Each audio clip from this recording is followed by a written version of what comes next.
The first time I came to Korea after spending all my life in France and never returning to Korea, so between 74 something and 2013, when I came back as a minister, as an official of the French government, I was asked by many journalists or Korean people, do you feel sort of part French and part Korean? I said, I feel French, and then people felt shocked about it or were a bit disappointed by this answer.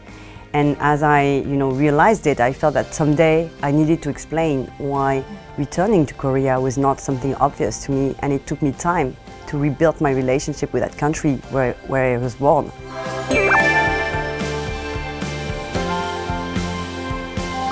Reading your book, that because it starts with being adopted and arriving in France, I was keep on thinking, what shapes our identity really? Is it like where you're born? Is it your parents? Is it how you were raised? Especially in your case, what do you think really helped shaping who you are? I was raised by a French family, which is very modest, background. And so probably they transmitted a lot to me, like in the education, the principle and the values that I have, probably I inherited from my education and from my parents. But then as I grew older and I changed also my environment, my social environment, I guess I, like a sponge, I absorbed a lot of things coming from the outside, and the people, the friends, the friends I made or the relationship I made. And probably the end result is a mixture between what my parents transmitted to me and also what I learned from evolving in different social environments, and also something that is very personal to me and the way I managed to sort of decide who I was going to be. So I think the cocktail is a very mysterious. It's very mysterious the way you manage to create your own identity, but I think the personal factor is a very strong, in my case, is a very strong one. So I think I self-made a lot of things that shaped me today. You talk about you look different, but you didn't feel different. You felt like you were French. And also it is based on maybe the education system. Can you tell us a little bit about that? The theory was that immigrants should be treated as people, as long as they had the project to stay in France, to work in France, to make their life in France. We consider that these people should be assimilated, so become French people, so part of the French nation, and not just integrated and stay with their own identity and culture within the French society, which makes a big difference. So probably, I had the feeling that no matter what I looked like, I was part of the French collective, community. And this is very strong in France. Probably it has changed over time because we felt that, some people might want to keep their sort of roots or cultural identity, which creates some issues right now because some people feel that it's sometimes not compatible to want to abide by certain religions or certain cultural practices or habits and then be fully assimilated in the French society. But that's a very big debate, and creates a lot of tension sometimes in the political landscape in France. But for me, growing as a child in this kind of environment with this kind of values and principles, made it easy for me to just merge in the French society and the environment where I was. I didn't feel any different, even though my face was different. When you became a minister, you wanted to spread more cultural service to all classes. Can you tell us a little bit about where you mentioned that the Do Code and the Culture Code is really, in some ways, the most social discrimination factors? So I think one of the big hurdles of people who want to transition from one social class to another, or want to have better positions than their parents through studies, education and job positions, I think one of the big hurdles is this cultural or behavior codes that are very difficult to acquire if you're not exposed to them. So my aim when I was Minister for Culture was to try to democratize our cultural practices, meaning when you experience by yourself playing an instrument, singing in a choir, going to the theater, then little by little you build, this code and these references, and you can share them with other people. But it's very difficult and it takes time. But I wanted to give more equal chances to children, wherever, whatever their background, social or family background was. I wanted to try to give them equal chances to have access to this kind of references. Whenever you take a competitive exam to enter a school that is prestigious, then you will be tested on your culture. Or if you have an oral examination and you have to speak about, whatever, usually it's, many different kinds of topics, then the jury members, they assess these qualities in you. And this can be biased, because if you don't come from the right background, you won't have the skills, the soft skills that these people who judge you will recognize. So I think it's very important to try to give access to people coming from underprivileged backgrounds to this, basic level of culture that will help them feel more confident in this kind of challenging environments. That you climbed the ladder, but you felt that the social class maybe was a more issue than your skin color. But also in your book you mentioned as you are going up the ladder, you feel that you're getting further with where you come from, so you had kind of a mixed feelings about it. How do you think that we should aim about this social issue, and also what's your opinion now related to it? Well, I think that social mobility is really something that's super important in a society, because if you have a generation of people who should be on the same line, same departure line, and they don't have the same chances to obtain this or that, then I think you end up with a very big social problem, cohesion, problem.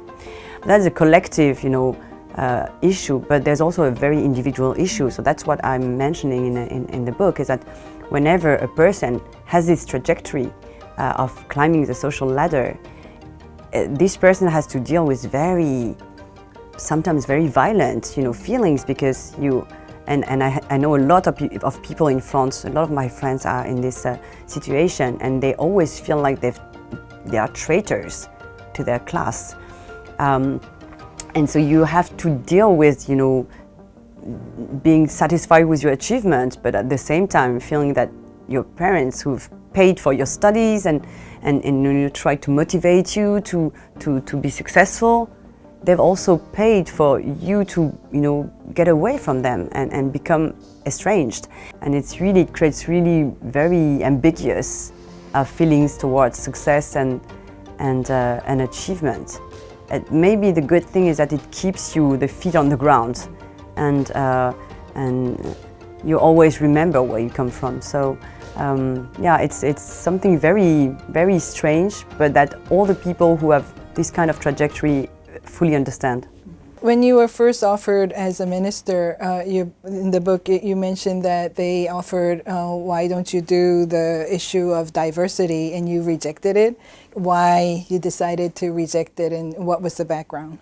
Yeah, so I felt very upset about it, because I studied economics, I studied public policies, public finance, tax, this kind of public law. So I had a very technical background and skill set, and I felt like being reduced. I mean, it's not that the cause does not appeal to me, because as I said, I was the chairperson of this association, so I felt very concerned and worried, and I think it's a just cause to fight for the promotion of diversity in the political, economical, and media spheres in France.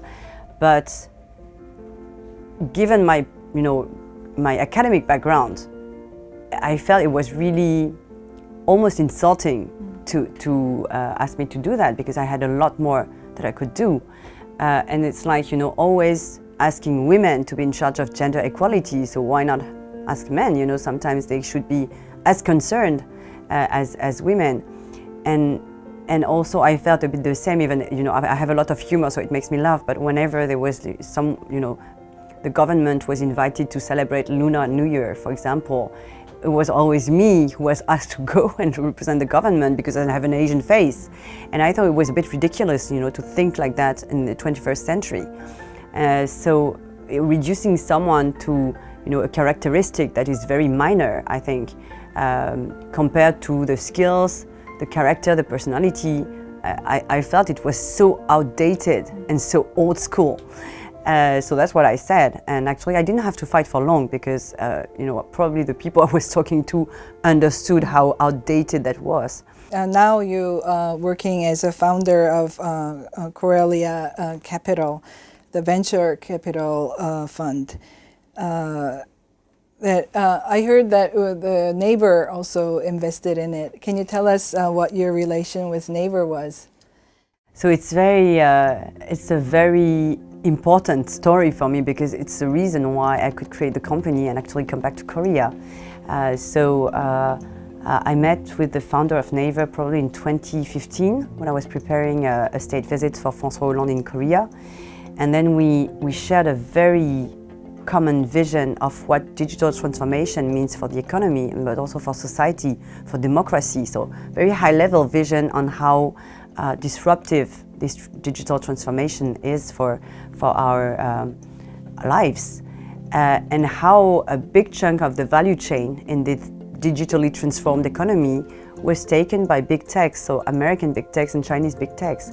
And we felt that maybe there was something we could do to join forces between our two countries or between our two continents to try to create economic players that would be stronger in the competition against these big techs. It was really very high level conversation. And then I was Minister for Culture. I was not Minister for SMEs and digital any longer. And so I left, and then we let the conversation end that way. But then when I was out of the government, Naver reached out to me and they said to me, let's do it now. Let's try to do this thing that we had in mind. It was not very clear, but we designed the project together, and that's how we came up with this idea to create a venture capital fund and to invest in companies and help them to create value and to become stronger thanks to French-Korean or Euro-Asian synergies. So it's a nice story. It's a bit political. It has to do with me getting back to my roots. So it's really, aside from the pure business story, it conveys much more to me now. When I think of it, when I look backwards, it's really something that is much more meaningful than just a venture capital fund or just a business partnership. It means a lot more to me now. As a venture capital fund, what kind of companies are you looking at? What companies do you think are more good to invest in? And so we are focusing on late stage and growth tech companies. So we invest in tech companies, so there needs to be some tech or digital angle in the company. And we invest in the companies which are making revenues, which are close to profitability, and which have a problem of, not a problem, but a challenge of scaling, becoming bigger, becoming more international. And so that's what we call really the scaling, the scale-up moment. So we picked these companies in Europe who will start to invest in Korea as well, starting now. And so as for the sectors, we're generalists, so we don't focus on a specific sector of the industry. But we feel that at the moment it's very interesting for VC funds because it's a time of crisis, so it will clean a bit the market. The valuations were becoming too crazy. So now there are very good opportunities to make good returns because the valuations are more reasonable. And so we try to identify the companies which have a very interesting product and resilient product, which have business models that will, still be proven even in a context of macroeconomic crisis or geopolitical crisis. Up to now, I think a lot of the Korean companies were more focused on US or China. If they're interested in Europe or France, what do they have to do? They should come to me. I think it's true that the US market is probably more appealing for Asian startup who want to go global because it's just one single market. Even if you have different states, it's the same population, it's the same language. So what is complicated in Europe is the same as in Asia. Actually, it's different countries. Even though we have a common market, it's still different languages, sometimes different regulations. So it's difficult to address the French market, and then the German market is different countries. So the effort is, or the step is higher probably to address the European market. But then probably, you know, it's very interesting also because we have a very educated customer base. We have very good, you know, engineers. So whenever a company wants to set up an R&D center, for example, in Europe, it's much cheaper than in the US. And then you have a lot of tax schemes that make it very interesting for companies to set their R&D projects in Europe. So the quality of life is good. So there's a lot of reasons why it could be also very interesting for companies to develop in Europe. And I think right now with the success of Hallyu, you know, and really the growing interest in Europe for whatever Korean lifestyle related products or services, I think there's a huge opportunity for Korean businesses to develop brands, IP or businesses in Europe because there's a strong appetite right now. So I think it's a really good time to look at the European market. Coming back to the book, I'll just straightforwardly ask you, what do you think about the adoption system? It's difficult to talk about one adoption system because there are different adoption systems in different countries.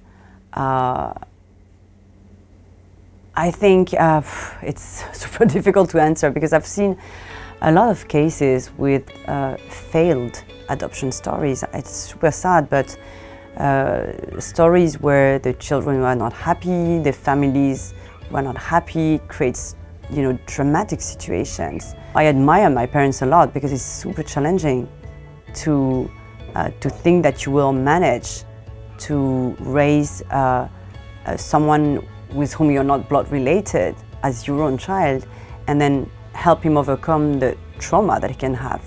So honestly, I think it's, I mean, that it exists is a good thing, and that people now have different options when they cannot have children is, I think, a good thing as well. And then it's I think it's a very individual journey. And so either you're ready, I think some people might not be ready and undertake an adoption procedure, and it can lead to catastrophe. So for me, it's really a question of individual responsibility and being able to assess if you're psychologically, economically, ready to become a loving and successful parent, which is really one of the most challenging things, I think, on earth. Is there anything more you want to mention related to your book? Maybe stress again that, you know, the reason why I'm not publishing the book in France is really because I think the message it conveys is for the Korean public. And I feel, you know, when discussing with friends and now understanding more about Korean society, that delivering this kind of message, where I'm not saying that everything is possible and that everyone can achieve 100% of what he wants to achieve, but that at least feeling less inhibited by the circumstances, the social, the family circumstances, daring sometimes not to follow the general opinion or what people expect you to do and the way people expect you to behave, sometimes can be very necessary. And I would encourage people, and especially young people, young generations, to take the power and to dare, because I feel also in this environment with a lot of challenges, a lot of uncertainties, I feel that still power is still too much exerted by older generations, and the younger generations who have the future before them, and with huge challenges in terms of climate, in terms of diversity, they should be more involved in the decision making, and they should get more empowered to shape their own destiny. So yeah, it's become very high level, but really I encourage the younger viewers to get empowered and to take their destiny in their hands. Thank you. Thank you.